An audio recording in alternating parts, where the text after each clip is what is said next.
People say the most randomest things. Go back to your country. I'm like, I'm born and raised in the Fruit Belt. I bought a house in the Cold Springs. What am I supposed to do?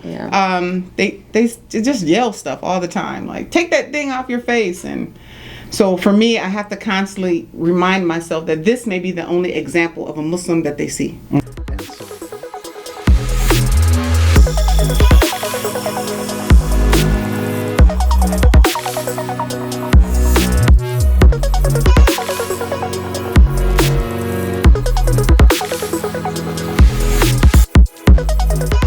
Welcome to another episode of The Workplace, where we talk about all things diversity, equity, and inclusion. And so I'm your host, Sarah Pearson Collins. Today we are really going to take a deep dive into a topic, religion as it applies to the workplace, in particular, the Muslim religion. I am sitting here with two young, beautiful Muslim women who I would like for them to introduce themselves and tell me a little bit about each of you. Sure. So my name is Zahira Hemphill, and I'm currently a doctoral candidate. I should be finished in like 2 weeks. Congratulations. And I've been Muslim my entire life. Mm-hmm. Okay. Yes, my name is Nafisa Habib. I'm regular. I don't have that. I work at the Buffalo Urban League at the Resiliency Center as a program coordinator, and I've been Muslim my entire life too. Mm-hmm. Yes. So before we even begin, I want you to really just explain to me your attire. So this is really an educational program, and so I want you to tell me what you're wearing and the correct name. No problem. So what I have on is overhead abaya. It's the Islamic dress for women. We cover, the hijab starts at the top and it goes all the way down. And the whole purpose of the abaya is to safeguard your body. It's like having a piece of candy. You wouldn't eat it if it was unwrapped, but if it was wrapped, you would want it. Yeah. There you have it. I know. I like that. Facts. And what I have on is I have on an abaya, but I have a shirt on over my abaya because I like to jazz my stuff up, you know. I'll put on a hoodie or whatever. And then I have my hijab on, which is on the top of my head, which covers my head. So, thank you. So, have you ever experienced any types of instances of racism surrounding your attire, your religion, your culture? Because it encompasses everything. It does. It does. It does. I am not me. Let me start off with that. I am not me without being Muslim. That is me all day, every day. Like, you know, and everything that I do daily surrounds Islam, right? So prayer is inserted into my day. The way I dress is inserted into my day. The way I conversate, interact with people, all of that is encompassing and surrounding Islam, right? And me being Muslim. So I'm Muslim first, and then I'm everything else after, right? So as far as discrimination and things of that nature, I have to tell you that I literally walk the day just being me, and I really don't pay attention to who's paying attention to me, if that makes sense. However, I have to be aware, right, that there are going to be circumstances where people are going to respond to me in certain ways, right? So I'm always, how can you say that? Like, hypervigilant, I guess. Yeah, about the way someone may respond to me. But really, every day, I'm walking in this place that's exactly who I am.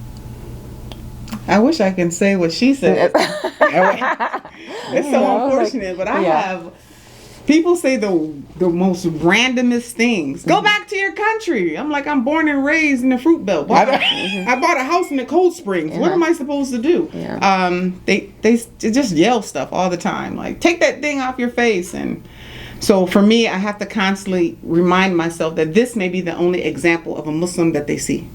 So I have to safeguard my tongue. Yeah. I can cuss bad words like anybody else, Right. but I have to remember that this is what they're going to remember. Oh, that's a Muslim. So I try very hard to be kind, overly kind, so that I can bring people's guards down. Yeah.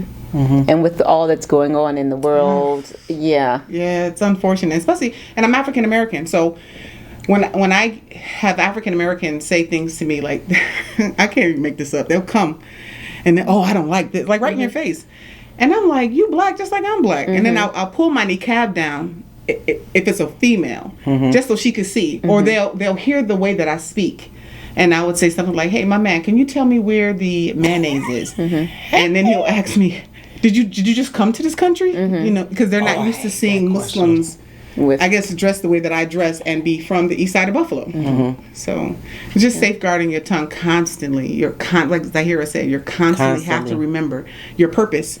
And sometimes it could be a heavy lift. When I'm with my husband, I walk around like she does. I'm free. Or if I'm in Egypt or Nigeria, I'm free. I'm just Nafisa. But in Buffalo, I have to, when you go into the store, you have to be mindful of if this person was in the aisle I was just in, if they're following me, because they do that sometimes too. Especially young adults will come behind me and then when I pop off, then they're like, oh. But because they think I'm a foreigner, I'm an easy target. Yeah. And see, I have experienced exactly what you've experienced, but with foreigners. Okay. Oh, wow. That's crazy. So there's within. Isn't that crazy? So it's like, so we will get those questions, right? About when did you get here? And I'm when like, did you become Muslim? Yeah, when did you become Muslim? When did you get here? Where did you learn to speak Arabic? I'm like, what are you talking about? Like, I learned the same way you learned. My family's been here since forever. Right. As a matter of fact, you know, we're part of like the first black Muslims that arrived here in Buffalo, right? We're from those families. So it's just like, we've been here for a while. Like, what are you talking about? I've been here, born and raised in Buffalo. So, and it's, they don't get that concept. Right. So what are some of the like accommodations, religious accommodations? Because you kind of started touching on them a little bit earlier in regards to prayer and it being who you are. But so when you're in the workplace, like what are some things that you want to educate our viewers in regards, you know, certain accommodations like praying and holidays and you know? So I work in a school right now, so it's very accommodating. I have my own office, so it's easier for me to be able to pray. They do have a prayer room for some of the students that are there, so that's accommodating as well. I just put a sign on my door and say I'm praying, and that's it. And how often are you praying? At work? At work? Now? At least twice. At least twice. Okay. I was thinking about when you mentioned schools, sometimes when we're I don't know if all schools accommodate. It was great to hear that your school has accommodates, you know, places for even the students to pray. But just even like when you're going through Ramadan and Eid, you know, there's a fasting period, right? And so it doesn't coincide with what goes on in the schools.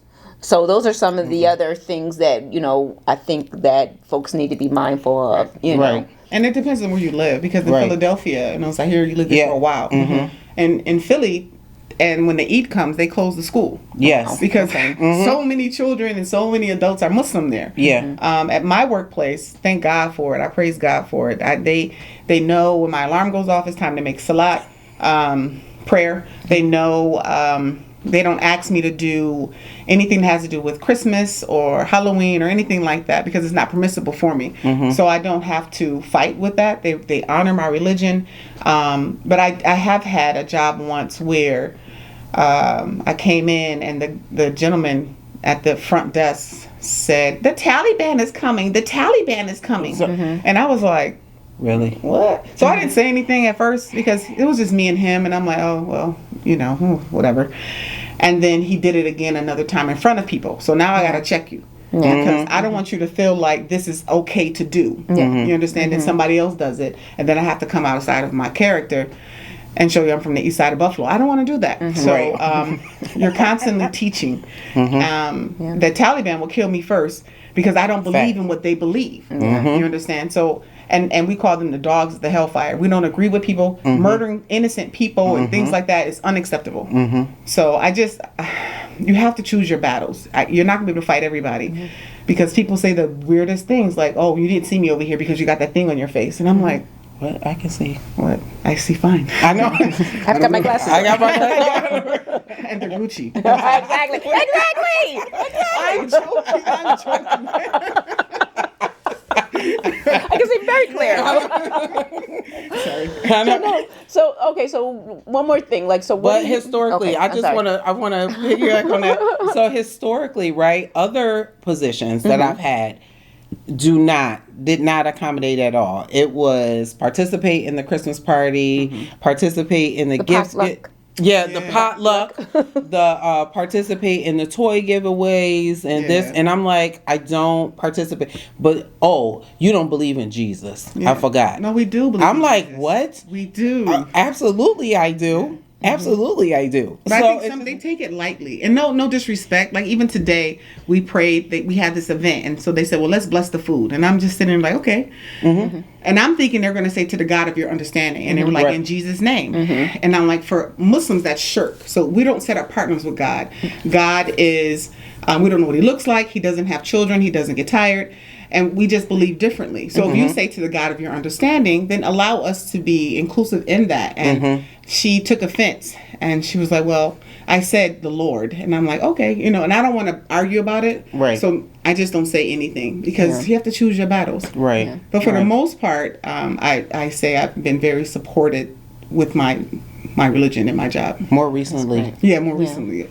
Yeah, thank God. More recently. Yeah. So my last question is like, if what is one thing that you wish that others knew about you that would help to bridge the gap with your religion, your culture, your blackness, all of it? Yeah. In the workplace. That we're people. We're people with a different dress. That's right. it. And the thing that's so crazy, I saw a girl with the outfit on and you could see her nipples and no one said anything to her. And then I walked down the street and they're like, oh my God, look at her. And I'm like, what are you talking about? Yeah. Look at her. You can see her nipples. Right. I'm sorry, Zach. I didn't even cut you off. I don't think you can see nipples on there. Oh, you can't see nipples? No. I don't know. But yeah, you can see other people's dress that's not as modest, right? So but the fact that we're people, right? We dress differently, and that's it. We dress more modestly. We make sure that we're covered. That we're covered, and it kind of goes right back to what you were saying in the beginning, right? A piece of candy, right? You're not going to take a piece of candy that's out in the open uncovered. Right. And that's how we feel about covering our aura, covering our bodies, keeping ourselves modest for the people that are permissible for us, which are our husbands. Yeah, your beauty is for your husband and your family. And okay, so I'll take someone who's transgender. We accept them. You understand? Everybody has rights in Islam, so we're not rude to anybody because of what they choose to do in their life. But why is it then, if you see a Muslim, then it's an issue? I would like people to know that the stuff they see on the media, you could take that and flush that in the toilet. Yep.